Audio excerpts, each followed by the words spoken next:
Julie here, and I wanted to walk you through this new learning opportunity that we have on Microsoft Learn. And you might say, why is a paid training company sending me somewhere else? And that's because we really just want you to learn. And this is a great opportunity to go through some of the decision-making process that you need to be successful in what you're doing.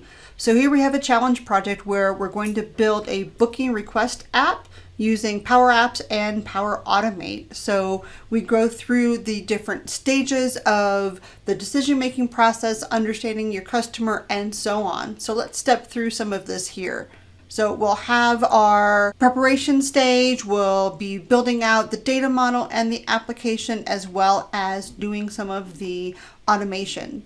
So our example scenario here is a pet boarding facility where they are looking for ways to streamline some of what they do to help their employees and their staff to be more efficient. So in this exercise, you're going to be creating the tables and columns in Dataverse, building out that Canvas application, and then automating.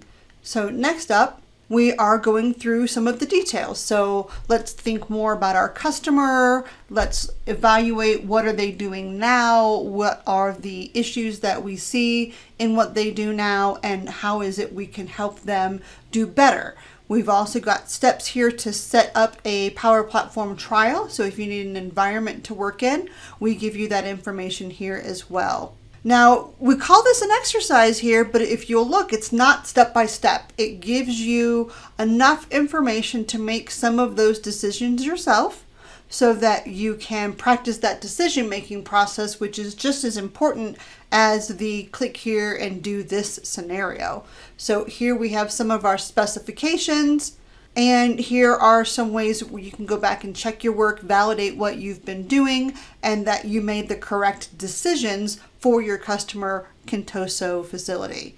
Now that we've built out that basic app, now we're going to do some automation. And again, we're not getting those step-by-steps, but we're getting enough information so that we can hopefully take those skills that we've previously learned and build out this automation to help make a complete application with follow-up.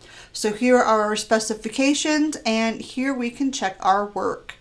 If you do find yourself needing those step-by-step instructions to build out a Canvas app, build out a data model, do some automation, by all means, check out some of the courses we have over at 365.Training, specifically our 0-2 series, 0 to model, 0 to Canvas, 0 to portal. All of those have data model scenarios. All of those have some automation attached to them so that you can have those step-by-step details that you need.